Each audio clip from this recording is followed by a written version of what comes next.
بسم الله الرحمن الرحيم والصلاة والسلام على أشرف المرسلين سيدنا مولانا محمد وعلى آله وصحبه أجمعين. Bon, nous allons aujourd'hui donc entamer la deuxième partie de la solution de l'examen d'analyse du semestre 1 de l'EPST.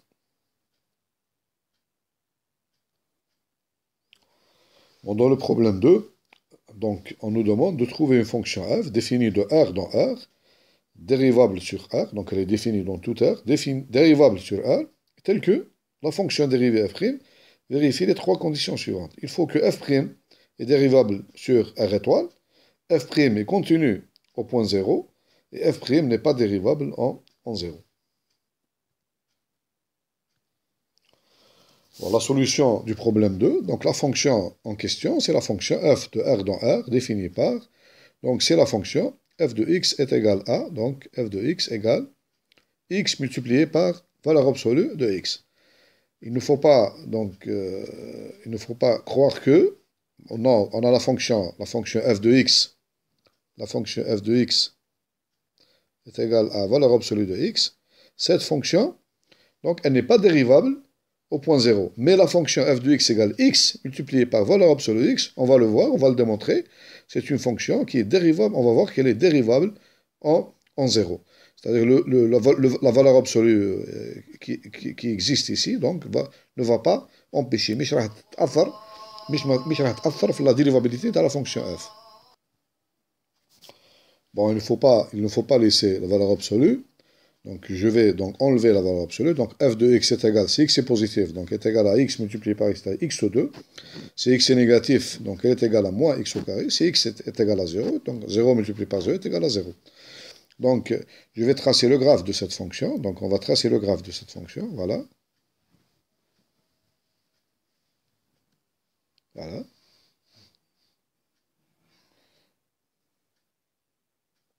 Voilà. Donc, si x est positif, donc au point 0, bon, je vais changer de couleur. Allez, voilà. Si x égale 0, donc la fonction, elle passe par ce point-là. Si x est strictement positif, donc elle est égale à la fonction f de x égale x au carré, voilà. Et si x est négatif, donc elle est égale, bon, ça c'est x2, donc je vais le faire en pointillé comme ça. Si x est négatif, donc c'est moins x2, donc c'est le contraire ici, voilà. Voilà. C'est la fonction, c'est ça le graphe de la fonction, ça c'est x multiplié par valeur absolue de x. C'est ça la fonction f de x égale. Bon, il est clair ici que la fonction est dérivable partout. Graphiquement, ça se voit que la fonction, elle a une tangente partout. Elle a une tangente partout. Donc, on va le montrer. Bon, si x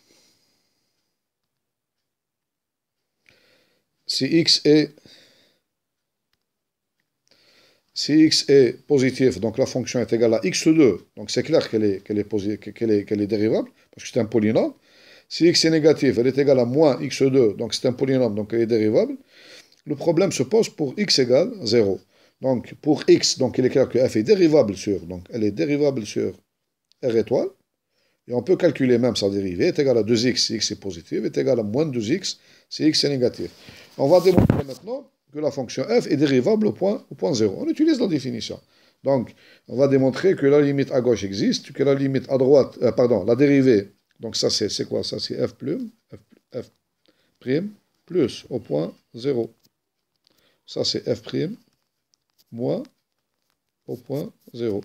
Donc les deux dérivées à droite et à gauche existent et elles sont égales. Elles sont égales. Donc la fonction est dérivable. Pourquoi on utilise la dérivée à gauche? Parce que la fonction elle est définie. À gauche de 0, elle est définie par moins x2. Et à droite de 0, elle est définie par moins x2 et x2. Voilà. Donc je calcule cette limite. Lorsque x tend vers 0 plus f de x moins f de x est égal à la fonction lorsque x est positif, elle est égale à x2 divisé par x, donc est égale à la limite de x lorsque x tend vers 0 est égal à 0. La même chose pour x tend vers 0 moins, la fonction elle est égale à moins x2 divisé par x, donc est égal à moins x, donc ceci est égal à 0. Donc on a démontré que ici que la limite à gauche elle est égale à la limite à droite, donc on a ici f' point plus au point 0 est égal à f' moins au point 0, donc ceci implique que f' au point 0 est égal à 0. La même valeur, donc, ça veut dire que la fonction est dérivable et sa dérivée au point 0 est égale à 0. Voilà. Donc, qu'est-ce que j'ai démontré? Donc, j'ai démontré que la fonction f définie par f de x est égale à x multiplié par valeur absolue de x, elle est dérivable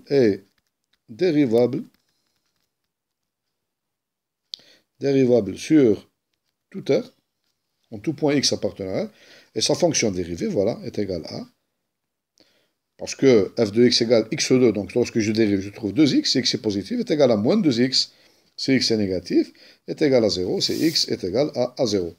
Je peux maintenant dessiner le graphe de la fonction f'. Ce n'est pas le graphe de f. Le graphe de la fonction f'. Donc, est égal à 2x. Voilà, à peu près. Donc, ici 1. Je mets ici 2. Est égal à, voilà, si x est positif, elle est égale à moins 2x si x est, voilà, si x est négatif. Donc, en vérité, la fonction f' de x,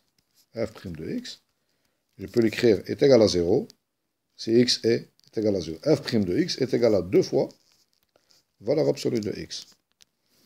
Il est clair que cette fonction-là, la fonction f', c'est une fonction qui est, on a ici f', elle est continue sur R. On a f'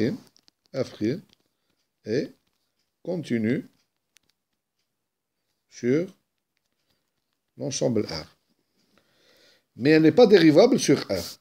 La fonction, parce qu'il y a la valeur absolue ici. Je parle de la fonction f'. f' n'est pas continue, on a f' n'est pas, donc f' n'est pas dérivable, f' est continu sur R parce que c'est la valeur absolue, mais f' n'est pas dérivable en 0. La fonction f', parce qu'elle est égale à 2 fois la valeur absolue de x, n'est pas dérivable au point 0. Mais elle est dérivable, mais f', à quoi est égal f'? F' est égal à quoi? Donc, est égal à, regardez bien la fonction f', f' elle est égale à 2x, si x est positif, est égal à moins 2x si x est négatif. Donc, j'ai la dérivée seconde, f seconde, de x.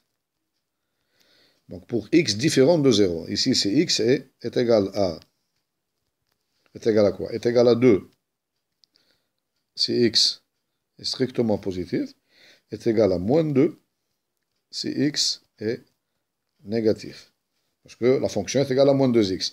Mais en 0, elle n'existe pas.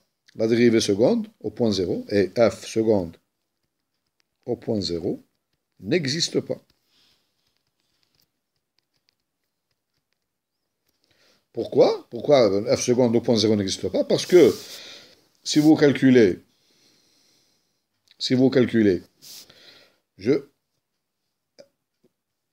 f seconde plus la dérivée, donc seconde, au point 0, est égal à quoi?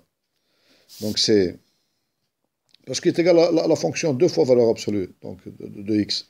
Donc il est connu, donc c'est facile parce que pour calculer la dérivée seconde au point 0, donc je vais l'écrire ici. C'est quoi par définition? F seconde, je vais l'écrire ici, f seconde au point 0. C'est par définition, c'est f', c'est la fonction prime au point 0. Donc c'est quoi ça? Par définition, c'est quoi? C'est limite. Limite, lorsque x tend vers 0, de f' de x, moins f' de 0, divisé par x moins 0. Si je remplace ça, donc, qu'est-ce que j'obtiens? Lorsque je fais à gauche et à droite, donc ici, je calcule, bon, on va le faire dans une autre page. Donc on va démontrer, on a dit que la fonction f' de x est égale à 2 fois valeur absolue de x. Fonction f', donc f seconde au point 0, n'existe pas. C'est-à-dire que la fonction f' n'est pas dérivable au point 0. Pourquoi ça? Parce que c'est quoi f seconde est égal à quoi? C'est par définition, c'est f' prime au point 0. Et ceci, c'est quoi? C'est limite. Parce que x tend vers 0 de f' de x moins f' au point 0 divisé par x moins 0. Pour cela, je vais calculer f seconde 0 plus la dérivée, donc seconde, est égale à, donc limite, lorsque x tend vers 0 plus, de f' au point x moins f' au point 0 divisé par x moins 0. Ceci est égal à quoi? Donc ici, ceci est égal limite, lorsque x tend vers 0 plus. Donc f' de x, je rappelle, f' de x est égal à quoi? Est égal à 2x si x est positif, est égal à moins 2x si x est négatif, est égal à 0 si x est égal à 0. Donc f' limite de, donc puisque f' est égal à 2x si x est positif, donc c'est égal à 2x, moins f de 0, moins f' de 0 est égal à 0, divisé par x. Et ceci est égal à limite, parce que x tend vers 0, donc 2x divisé par x est égal à, donc, la fonction de la valeur 2, donc est égal à 2. De la même façon, on peut démontrer facilement que f seconde moins maintenant, au point 0, la même chose, est égal limite, parce que x tend vers 0 moins de f' de x moins f' de 0 divisé par x et 0 est égal à, donc dans ce cas, donc f' de x, si x est négatif, elle est égale à moins 2x, donc est égale limite, parce que x tend vers 0 moins de 2x, moins 2x, pardon, divisé par x, et ceci est égal à moins 2. Donc vous voyez bien que la dérivée seconde au point 0 plus est différente. Donc on a ici f seconde plus au point 0 est différent de f seconde moins au point 0. Ça veut dire que f', la fonction f' n'est pas dérivable. La fonction f' n'est pas, par définition, n'est pas dérivable en 0. Ça veut dire que la fonction f seconde n'existe pas. Donc, qu'est-ce que j'ai démontré? Bon, pour la fonction f, qu'est-ce qu'on a démontré? Pour la fonction, je récapitule, pour la fonction f de x est égale à x multiplié par valeur absolue de x, on a démontré, petit a, que f est dérivable sur R. Petit b, que f', la fonction f' est dérivable sur R étoile, que c'est f' n'est pas dérivable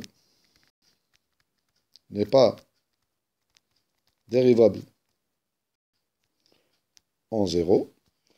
Et enfin le point D, que la fonction f' est continue sur R. C'est-à-dire notre fonction f' de x, voilà le graphe de f' de x, f' de x est égal à 2 fois valeur absolue de x. C'est une fonction qui est continue sur R, mais elle n'est pas dérivable sur R. Voilà, c'est la fonction donc en question. Bon, une remarque ici importante, donc une remarque.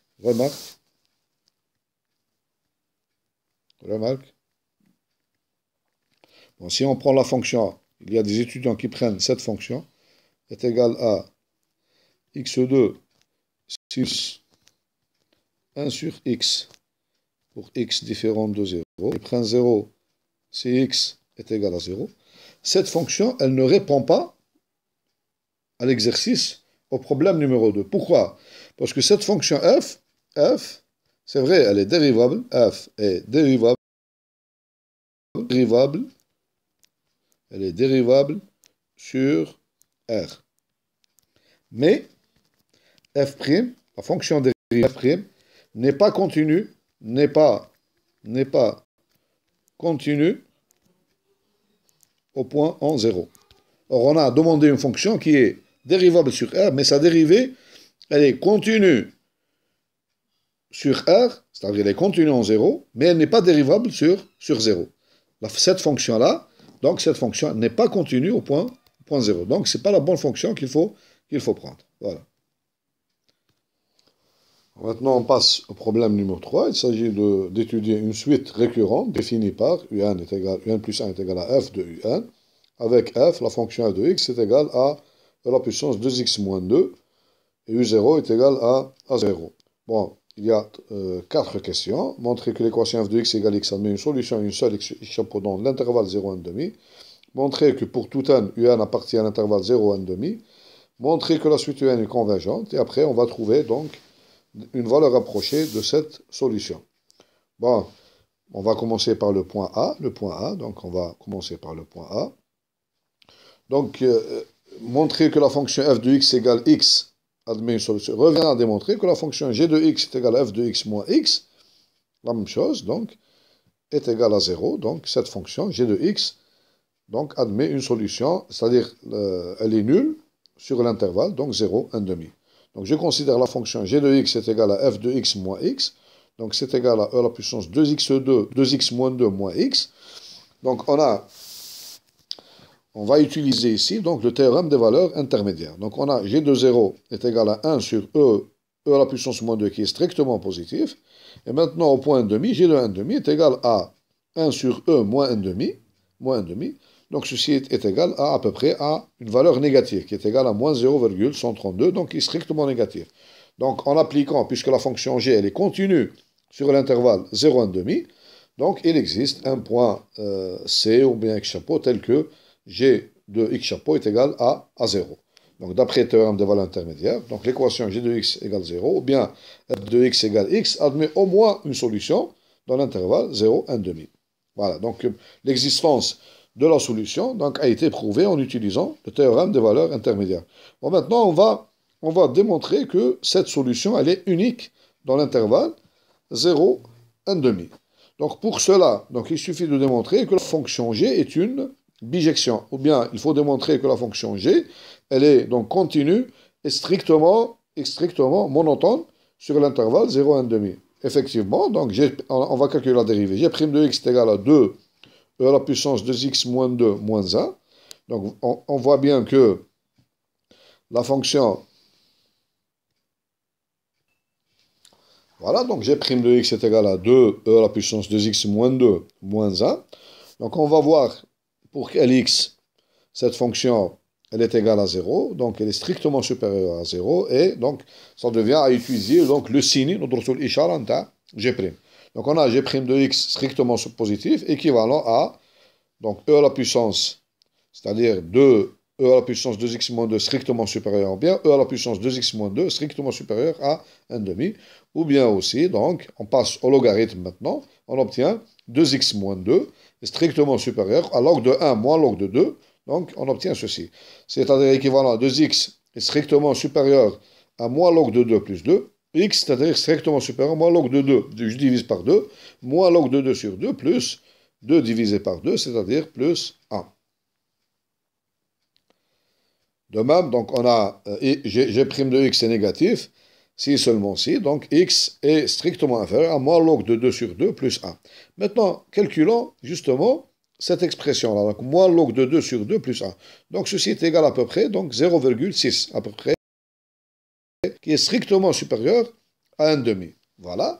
Donc qu'est-ce qu'on peut dire? Que la fonction de moins l'infini, donc de moins l'infini jusqu'à à peu près 0,653, donc la fonction G, donc elle est, puisqu'on a ici, donc strictement négatif, donc ici pour G' est négatif, pour donc x strictement inférieur à cette valeur-là. Donc G' est négatif pour x inférieur, donc de moins l'infini jusqu'à peu près 0,65, donc la fonction g, elle est strictement décroissante. Et de cette valeur-là, 0,65 jusqu'à plus l'infini, la fonction, elle est strictement croissante, donc elle est monotone. puisqu'elle est continue, donc la fonction est une bijection. Bon, cette valeur-là, elle est strictement supérieure à 1,5. Donc, de 0 jusqu'à 1,5, la fonction est strictement décroissante. De 0 jusqu'à 1,5, parce qu'en vérité, notre fonction, donc on va le refaire ici. Bon, si on trace, pardon, ici c'est G', c'est pas V', donc G' et G, c'est la fonction G. Donc, si on trace un tableau de variation de la fonction G, donc on obtient de moins l'infini jusqu'à cette valeur-là, donc c'est négatif, là, G' est négatif. Et après, donc c'est positif. Donc, puisque 1,5 est strictement inférieur à moins log de 2 sur 2, moins log de 2 sur 2 plus 1, donc ça veut dire que j'ai ici de 0 jusqu'à 1,5, c'est cet intervalle qui m'intéresse, voilà, ici. Donc la fonction jusqu'à 1,5, la fonction elle est strictement, donc la dérivée elle est négative, la fonction est strictement décroissante. Donc si x appartient à l'intervalle 0, 1,5, alors j'ai de x strictement décroissante et continue. Donc c'est une bijection, et par conséquent, l'équation g de x égale 0, ou bien f de x admet une solution unique dans cet intervalle. Bon, on va démontrer maintenant que, quel que soit n, donc on va démontrer que quel que soit n, on a un, la suite un, donc elle appartient à l'intervalle, donc on nous dit 0, 1,5. Voilà. On va démontrer ça. Bon, c'est pas difficile, donc on va le faire par récurrence. Remarquons d'abord que la fonction f, la dérivée de f est égale à quoi? F' est égale à 2 fois e à la puissance 2x moins 2. Donc la fonction f', elle est strictement positive pour tout x appartenant. Donc la fonction f est strictement croissante sur R. Donc on va démontrer par récurrence que la suite un appartient à l'intervalle 0, 1,5. Donc on va commencer par le rang 0. On a U0, donc à quoi est égal à U0? Nous avons donc on a le point U0 est égal à quoi? Est égal à 0. U0 est égal à 0, qui appartient donc à l'intervalle 0, 1,5. Bon, supposons maintenant que UK appartient à l'intervalle 0, 1,5, et démontrons que UK plus 1 appartient aussi à 0, 1,5. En effet, donc UK appartient à l'intervalle 0, 1,5, ça veut dire que UK est compris entre 0,5. La fonction f est strictement croissante, donc qu'est-ce que j'obtiens? J'obtiens que f de UK, n'oublions pas qu'il est égal à UK plus 1, il sera inférieur à f de 1,5, et donc supérieur ou égal à f de 0. f de 0 est égal à quoi? Donc f de 0 est égal, je remplace ici, f de 0 est égal, remarquons, est égal à e à la puissance 2x moins 2, c'est-à-dire e à la puissance moins 2, qui est égal à 1 sur e au carré, strictement positif, Donc, et f de 1,5 est égal à e à la puissance 1 moins 2, qui est égal à 1 sur e, qui est égal à 0,36, qui est strictement inférieur à 1,5. Ça veut dire que UK plus 1, donc on a dit que UK plus 1, on a démontré ici que UK plus 1, donc regardez bien, qu'est-ce qu'on a démontré? On a démontré que UK plus 1, donc, est strictement supérieur à 0,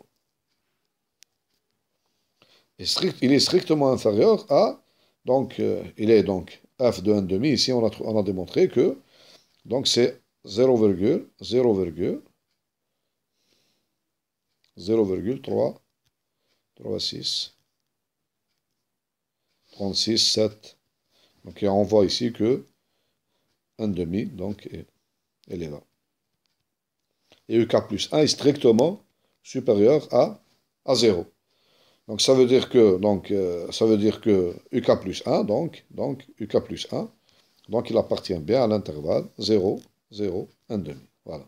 Parce qu'il va appartenir à la portion, donc il est strictement supérieur à 0, il est strictement inférieur à, y compris entre 0 et 0,67. Puisque 1,5 est plus grand que 0,365, donc UK plus 1, voilà, UK plus 1, donc il sera dans l'intervalle 0, 1,5. C'est tout. Bon, maintenant, on va passer au point C. On nous dit démontrer que la suite UN est convergente. Donc, pour démontrer que la suite UN est convergente, on va donc montrer que la suite UN est majorée et qu'elle est croissante. Donc, on a démontré que UN, notre suite UN, Donc, on a démontré que UN est comprise entre, elle appartient à l'intervalle 0 et 1,5. Donc, ça veut dire que quel que soit n, on a UN est inférieur ou égal à 1,5. Donc, elle est majorée par 1,5. Maintenant, on va essayer de démontrer que la suite UN, on va essayer de montrer que la suite UN est croissante, puisque la fonction f est strictement croissante. Donc, pour démontrer que la suite UN, qui est une suite récurrente, est croissante, il suffit donc, on va étudier le signe de U1 moins U0. Donc, si U1 moins U0 est positif, si U1 est plus grand que U0, donc la suite est croissante. Si U1 est inférieur à U0, la suite UN est décroissante. On va donc calculer U1 moins U0.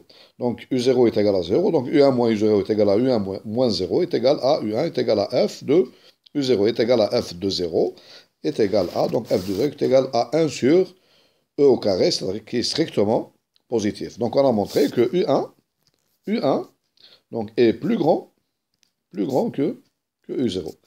U1 est plus grand que U0 et F, la fonction F, donc, est strictement croissante. Donc, ça implique que la suite UN est croissante. La suite UN est croissante. UN croissante. Maintenant, on a UN croissante, UN majorée. Les deux, qu'est-ce que ça me donne? Ça me donne que UN est convergente.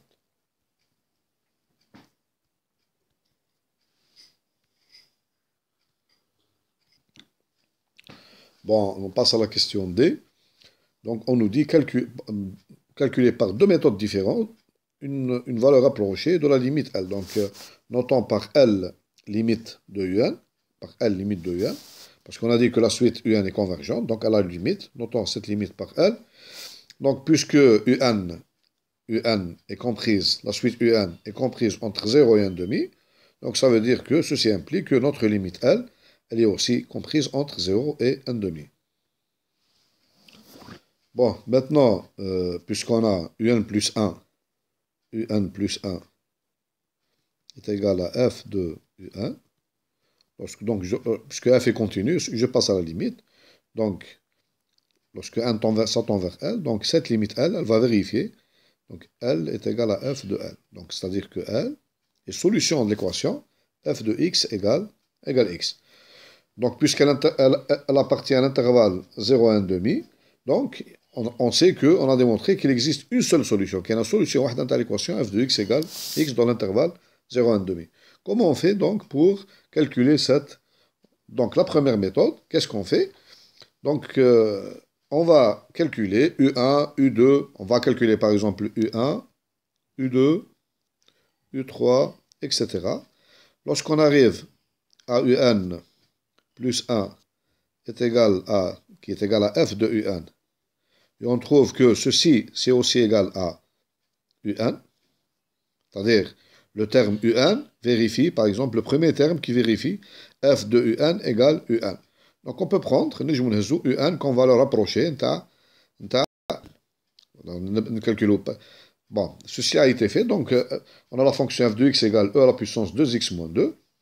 Donc on calcule, U1 est égal, donc la première valeur U1 donc, est égale à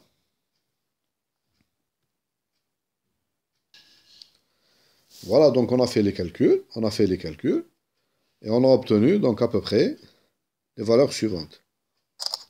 Donc on a obtenu les valeurs suivantes. Donc on a obtenu U1, U2 est égal à 0,160, U3 est égal à, voilà ici, U3 est égal à 0,19, U4 égale 199,08, U5 0,200, U6. Donc ce sont toutes des valeurs différentes. Remarquez bien, lorsqu'on arrive, exactement, regardez bien, lorsqu'on arrive ici, U11, voilà. U11, qu'est-ce qu'on remarque? On remarque que f de U11 est U12, qui est égal à U12, qui est égal à, donc, qui est égal à U11. C'est-à-dire f de U11, qu'est-ce qu'il vérifie? U11, il vérifie f de U11, qui est égal à U12, f de U11 égale U11. Vous voyez bien ici que U11 est égal à 0,19 203, 18. Et son image, f de U11, c'est la même valeur, 0,203, 18. Donc f de U11, il vérifie, f, on a f de U11 égale U11. Voilà. Ça veut dire que U11, ceci implique que U11 est solution de l'équation f de x égale x. Donc on peut prendre comme valeur rapprochée, L, on peut le prendre, L est à peu près égal à U11, qui est égal donc à 0,203, 18. Ça, c'est la première méthode. La deuxième méthode, on va utiliser la méthode de balayage, c'est-à-dire la méthode de balayage. La deuxième méthode, on sait que la solution, donc L est solution de l'équation L est solution de f de x est égal à x, ou bien de g de x égale 0. C'est la même chose, Donc, on sait que L, elle appartient à cette solution.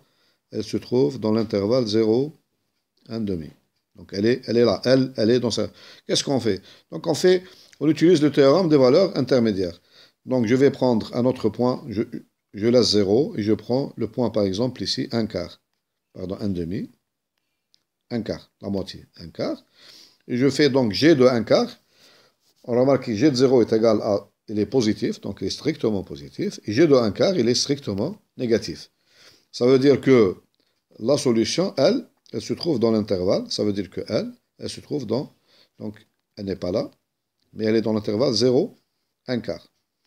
Et après, je prends, au lieu de prendre 0,25, je vais encore prendre 0,2. 0,2, la même chose. Je prends l'intervalle 0,2, donc je prends ici l'intervalle, ça c'est 1 quart, donc je vais prendre le nouveau intervalle, c'est quoi? Ça c'est 0. Je vais prendre ici 0,20, et là c'est 0,21. 0,21. Donc j'enlève, j'ai G de 0,2, il est positif, et G de 0,21, il est négatif.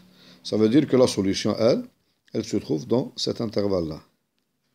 Donc je peux prendre le milieu de cet intervalle comme solution approchée de L. Donc L est égal à 0,2 plus 0,21 divisé par 2. Donc je trouve donc ici 0,205. C'est à peu près la valeur approximative. Donc elle ressemble à la valeur qu'on a trouvée. On a trouvé une autre valeur, 0,203. Donc on a trouvé 0,203. Ici, on a trouvé 0,205. Ce sont des valeurs très proches l'une de l'autre. Voilà la méthode qu'on utilise pour trouver une valeur approximative de L. Ce sont deux méthodes, une méthode de balayage, une méthode par les suites. Bon, ce sera tout pour cette leçon. Donc, il nous reste le problème numéro 4 et le problème numéro 5. Ce sera fait dans la partie 3. Donc, on a une première partie, on a résolu le problème 1. Dans la partie 2, ou bien la leçon 2, on a résolu donc le problème 2 et 3. Et dans la partie 3, on va résoudre le problème 4 et 5.